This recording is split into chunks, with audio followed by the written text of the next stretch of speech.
some sanctuary cities are fighting back against an immigration law deadline set by the White House. All right, more than 30 cities and states, including New York, have a deadline of today to change their sanctuary laws or face funding cuts. Fox 5's Morgan McKay has more on the initial letter from the Attorney General and where things stand. Both Mayor Eric Adams and Governor Kathy Hochul received this letter last week and are issuing a response. So you can see here this letter from the city's Corporation Council sent to the Attorney General today. The letter states in part, quote, "Our system of federalism recognizes that states and cities need not carry out federal mandates, including federal immigration laws. While Congress has charged the federal government to enforce federal immigration laws, states and cities need not participate in such enforcement." Adams has supported the city's sanctuary laws, but has also urged the city council to make changes, he says, in order to better target migrants who are criminals. His office today also just filed court papers to support a lawsuit that calls on ICE to immediately stop arresting migrants who are reporting for their court hearings at the Federal Immigration Building in Lower Manhattan. The lawsuit argues that these arrests are not only illegal, but also keeping migrants from participating in their immigration proceedings. Adams commenting on this lawsuit earlier today. People are afraid of the legal process. Then they will live in the shadows and people will prey on them. We have to allow people to go through the legal process. And that is why we filed the amicus brief. Now, New York is not the only locality responding today. Boston's Mayor Michelle Wu making it clear that they will not be complying, along with leaders in Seattle, Washington, and Oregon. Republican Congresswoman Nicole Malliotakis, who represents Staten Island and parts of southern Brooklyn, blasted the city and state for not complying with federal immigration laws, pointing to a report she released earlier this year showing crime spikes around certain migrant shelters. To hear that the mayor does not intend to comply with deporting these people, number one, I think he's politicizing this issue because it's an election year. But number two, he's not putting the best interest of New Yorkers when the government is trying to detain and deport criminals who are here illegally, and the city is going to stop them and try to stand in their way and make it as difficult as possible. That's wrong. And there needs to be some consequences. I'm Morgan McKay, Fox 5 News. And tonight, Governor Hochul responding to A.G. Bondi's letter, acknowledging that this issue has to make its way through the courts, saying on that, quote, "While our state laws dictate that we cooperate with ICE in criminal cases, New York's values dictate that we treat all law-abiding families with dignity and respect." A lawsuit being filed in connection with the deadly outbreak of Legionnaire's disease in central Harlem. Al Sharpton and attorney Ben Crump are planning to announce the suit tomorrow against a construction company that they say failed to clear rainwater from cooling towers linked to the outbreak. So far, 5 people have died with more than 100 confirmed cases. A tractor-trailer fire blocking several lanes on the New Jersey Turnpike earlier today. It happened on the northbound side in Rutherford at around 3:30 this afternoon. Sky Fox was over the scene as crews worked to put out the flames. According to the Rutherford Fire Department, multiple vehicles were involved in that crash. And police are investigating a stabbing in Queens. They say that the victim walked into Elmhurst Hospital after being stabbed multiple times in the neck and back. He is now in stable condition. So far, there have been no arrests, and police have not released information about a suspect. Well, the MTA says the Ghost Car Task Force is proving to be a success. Unbillable tolls from ghost cars have dropped by 20% since the task force launched last year. So far this year, officials have seized 2,100 vehicles and more than 16,000 summonses have been issued. Officials say many of the vehicles are unregistered, not insured, and linked to other crimes. Well, if you park on a street in one neighborhood in Manhattan, be on the lookout. That's right. The NYPD says there's been a rash of car tire thefts. Fox 5's Linda Schmidt live on the Upper East Side. And Linda, cops say these thieves work fast. They work in just minutes. And, you know, this is really a throwback to the crimes of the 1970s and 80s. They hit actually quiet streets where we are right now. We are on East 71st Street. We are just off of York Avenue. And my cameraman, Jimmy Mitchell, he's going to show you this building here. This building takes up a big part of this block. It's a medical building. So not a lot of foot traffic here now or overnight.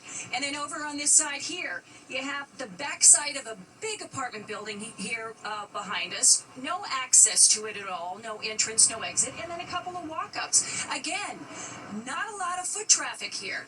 They've hit this area twice now. Go ahead, take a look at this tweet.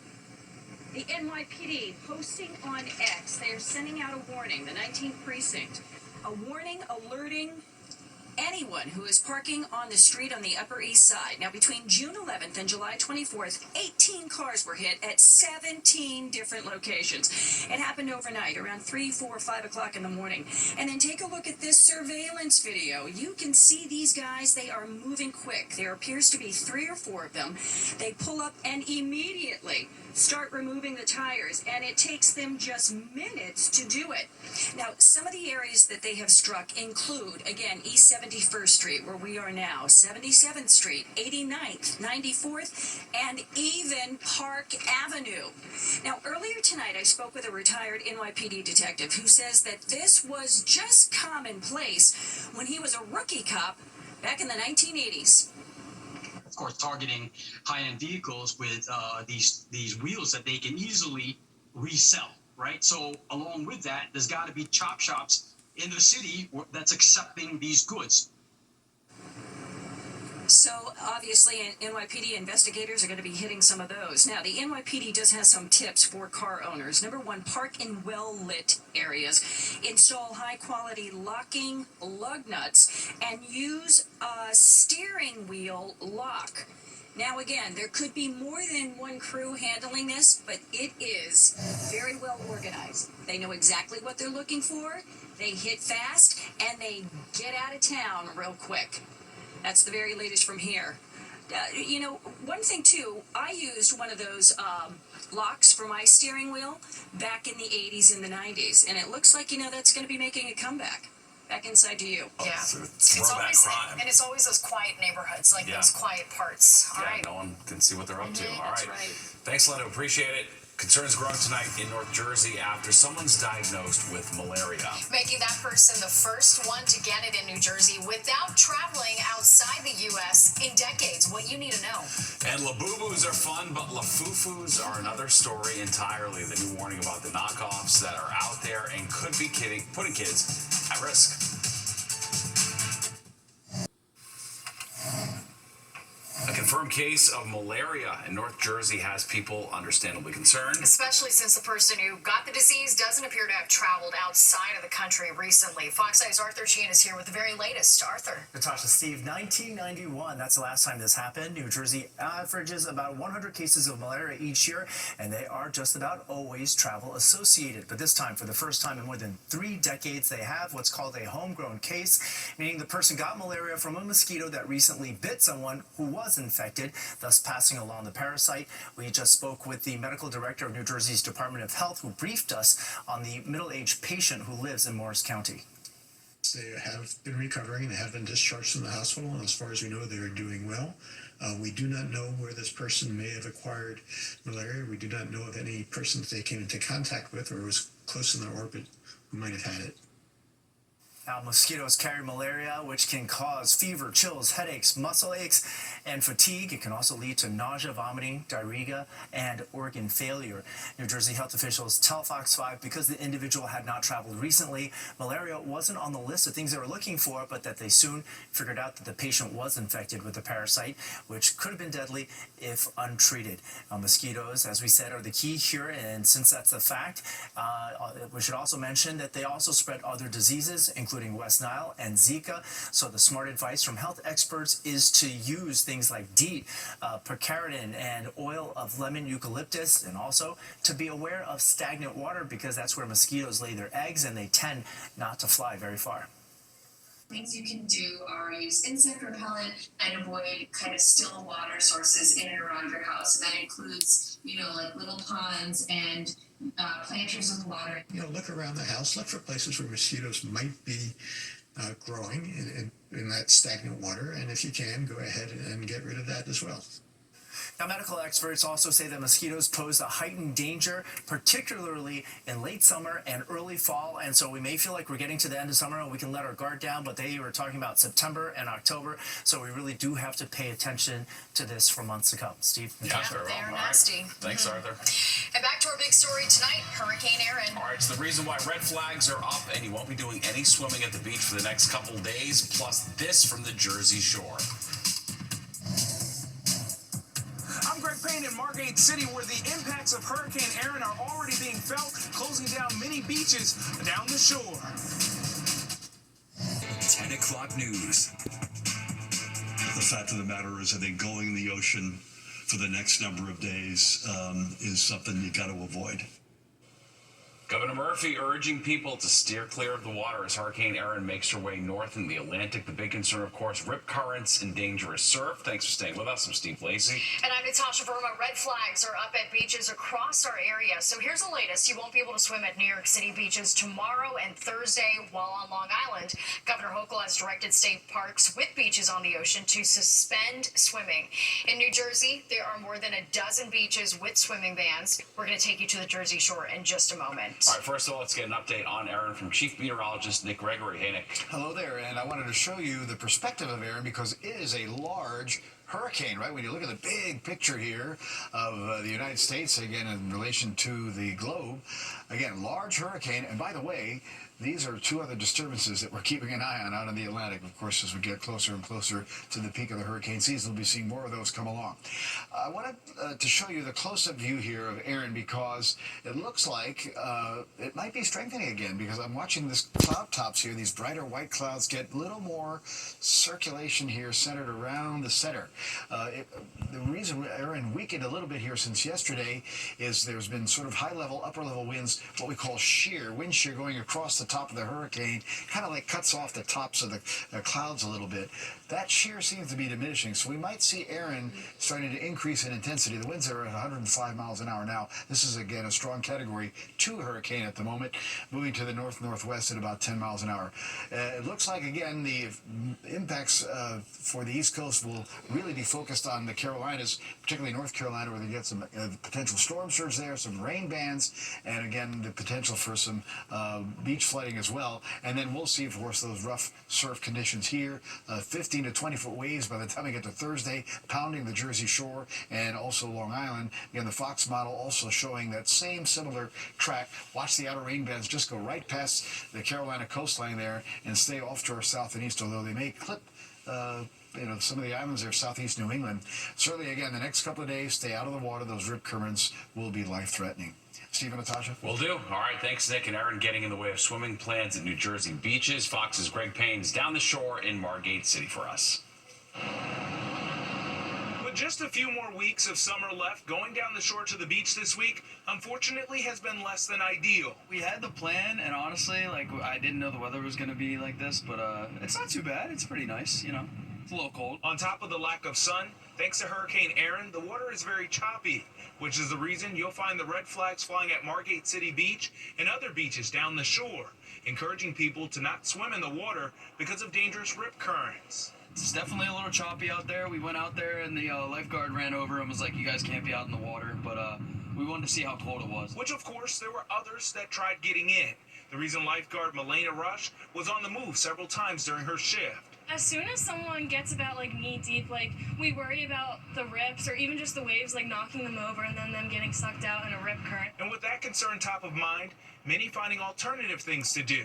Mark Kirschman deciding to take his dog George for a walk. My wife was like, look, if I'm going to be stupid enough to go out and try and boogie board in this, she's like, I'm not going to, she's like, I'll see you on the news. Ella and Brent were getting their hands sandy. What was your reaction when you found out that you wouldn't be able to get in the water today? I was a little sad, but then now I'm pretty happy because I get to spend time and dig a hole. We're trying to make it really deep so we can all stand in it. For Mr. Marchese, he's searching and digging holes for hidden gems. So far today, I found for my grandson a little crate. And for him, these water conditions are a blessing. It's ideal. Otherwise, I wouldn't even come out here. I know there's people who come out here with the people on the blankets. I won't do that. Now, Beach Patrol officials say the water conditions can be very deceiving. That's the reason why they say no matter what your skill level is, most likely you shouldn't get in the water because of the possible dangers. Reporting here in Margate City, I'm Greg Payne, Fox 5 News. And most cruise ships scheduled to travel to the Eastern Caribbean during the storm are changing their course. They'll go west instead to places like Mexico, Jamaica, and the Bahamas. At least 2 ships that were scheduled to go to Bermuda ended up traveling to Canada instead. One passenger who traveled from our area to Cape Canaveral today says it was rough sailing. As you're walking through like the top deck by the pool, you actually feel yourself stumble because the boat was so rocky. They put out I guess barf bags by the railings just in case that people needed it, but it was definitely the rockiest ship that I've ever been on so far.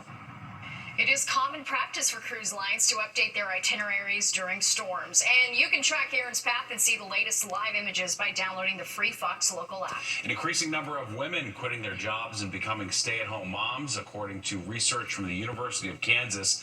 From January to June of this year, mothers in the workforce between the ages of 25 and 44 with children 5 years old or younger dropped by nearly 3%. The reason, the high cost of childcare and return to the office policies.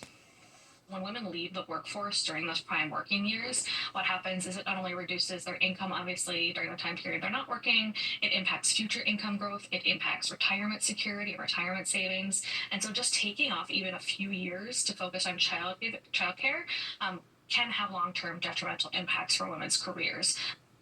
And Bond also says there needs to be policies that allow workers to balance caregiving and their jobs.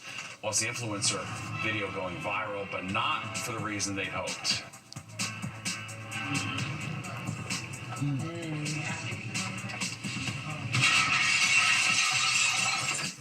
Pretty unbelievable. Caught on camera, the food review interrupted when a car crashes into the restaurant's window.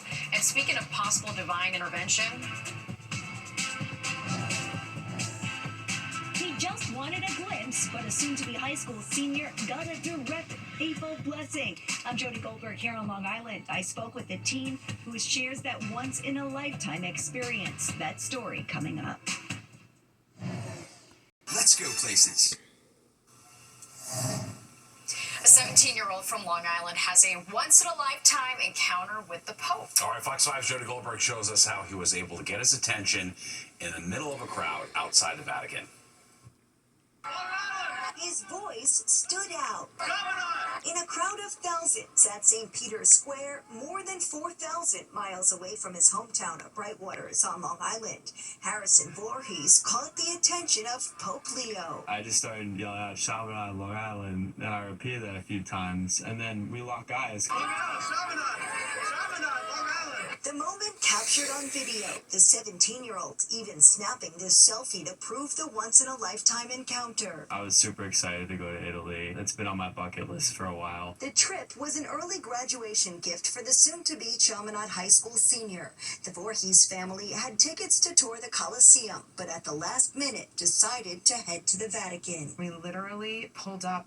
I could see the stage, and you see the Pope kind of arrive. They thought they'd be dots in the distance until the Pope-mobile rolled their way. As soon as he goes across the stage, he starts coming in our direction. Harrison shouted out what he thought the Pope may recognize. I don't know, he went to Villanova, maybe he knew some Chaminade people. He touches his ear and he was saying, "What?" Then he gave the sign of the cross and plus the people of Long Island. And it's easy for just about anyone to say they saw the Pope, but let me get this straight. You actually spoke to him? Yeah, I mean, once he said Long Island, I knew he was speaking directly at me. It was unbelievable that the Pope was right there near us, speaking to us, holding babies, blessing everyone, and we were that close to him. The family says the run-in with the Holy Father marked the start of their vacation. We were kind of looked at each other and we were like, okay, we can go home now. Instead, they kept exploring Italy, bringing home a papal blessing that turned into the ultimate graduation souvenir and gave new meaning to the phrase, when in Rome, or in this case, the Vatican. On Long Island, Jody Goldberg, Fox 5 News. Wow. That's pretty amazing. Pretty awesome. Yeah, for sure. Well, they are the dolls following in the footsteps of Beanie Babies and Tickle Me Elmo. Yeah, Labubu's are must-haves for your kids and adults, but there's a new warning if you buy a fake one. All right, and teaching the next generation the magic of theater, we've got your front row seat to Kids Night on Broadway. That is crazy video. Exceeded everything in 4K too. Well, the FDA is sounding the alarm about frozen shrimp that may be radioactive. They were discovered in containers at 4 U.S. ports. The frozen shrimp is sold at Walmarts in 13 states under the brand name Great Value Raw Frozen Shrimp. And even though testing has not found contamination in products already on the market, the FDA has recommended that Walmart recall the product as a precaution. Well, Fox 5 watching your wallet tonight, and if you're seeing sticker shock at the supermarket checkout, you are not alone. Fox's Jesse Gary takes a look at why food inflation is on the rise. For American consumers, sticker shock now extends to the food they buy. The prices are gone crazy. You buy 2 bags of groceries, it's $200 and something. That's a lot of money for a single person. The Consumer Price Index rose 0.2% in July and is up 2.7% year to year. Beef prices are up 8 to 10%. Poultry, fish, and eggs are up 5.6%. Sugar and sweets have risen 5.5%, and coffee is up nearly 10%. My grocery bill over the last couple of years for like my day or two of shopping has gone from $40 to $50 to $60. You know, my 1 bag of groceries and my soda was $60 today. Which is kind of stunning. You could almost call it a perfect storm. University of New Haven economist Dr. Brian Marks says environmental factors such as droughts and floods have negatively affected some crops. We'll see what happens. On again, off again Trump tariffs have also led to consumer pocketbook pain. The cumulative impact over time keeps on adding up. So while the rate of increase may ultimately slow down, consumers are bearing the brunt of these increases, and it's reflecting in the data. And our younger people can't afford it. I mean, my kids, I have to give them extra money to buy groceries. Experts say while the shock may wear off, eventually consumer survival instincts may prompt many people to alter behavior in order to survive rising prices. What we will see is a shift because of this exogenous shock in people's demand for products. That was Jesse Gary reporting, and the USDA is predicting food prices are going to rise 2.7% in 2026. 2 fan-favorite attractions back open at Mountain Creek Water Park in Vernon, New Jersey. We're talking about the Cannonball Falls slides and the Tarzan swings. As legend has it, both of these attractions are believed to date all the way back to 1918. Created originally with vines and a fallen tree. Now, after a few years hiatus, they are back and better than ever for park goers to enjoy until the end of the summer. That one does look fun. It does look fun and refreshing. And in Queens, the Rochdale Park basketball courts just got a $2.8 million upgrade. They now have new asphalt and LED sports lighting, plus new amenities like high-low drinking fountains with bottle fillers. The Queens Borough President was on hand there for today's ribbon cutting and says the courts are a massive upgrade from what they were like when he played there as a kid. Yeah, pretty nice. Yep, and there's more of the 10 o'clock news straight ahead. All right, we're coming right back. Well, lots of excitement at Times Square for the latest Kids Night on Broadway. It's a chance for anyone 18 and under to see a show for free as long as they're accompanied by an adult with a full price ticket. There are also special activities before tonight's performance, including a meet and greet with cast members. The reason we do this is for the reason that we all fell in love with theater to begin with. And I think it's like, you think about your kid self sitting in a Broadway theater for the first time, and you know that you're giving that back to that audience, and it's magical. Yeah, indeed. For anyone who did not get to take advantage of Kid Nights on Broadway, this time the event is usually held twice a year. Leaves quite an impression on kids. Yeah, for sure. Who knows? The next Broadway talent could be there tonight. Absolutely. Let's get one last check of the forecast with Nick. And I have to grab the jacket tonight. I know. It's definitely so much cooler. It's like a whole different world than what we've been used to of late. Amazing, right? We go from, the temperatures in the 90s last week to only in the 70s today, and now we're in the 60s. 66 for a low actually in the morning, so we're going to hold kind of steady. Upper 50s north or west, but a lot of clouds around. Tomorrow, clouds, showers will move in late morning into the afternoon. We're mostly in the low 70s tomorrow. Showers tomorrow night, they'll last into Thursday morning. A little sun maybe later Thursday, 73. Then it's nice Friday, Saturday. Starting out nice Sunday, but then the showers come in Sunday night on into Monday morning. Steve and Natasha. Very well. All right, thanks, Nick. That does it for us tonight. If you missed any part of the 10 o'clock news, you can always catch an encore on our free streaming app, Fox Local. Where you can stream our newscasts anytime. Have a great night. We'll see you tomorrow.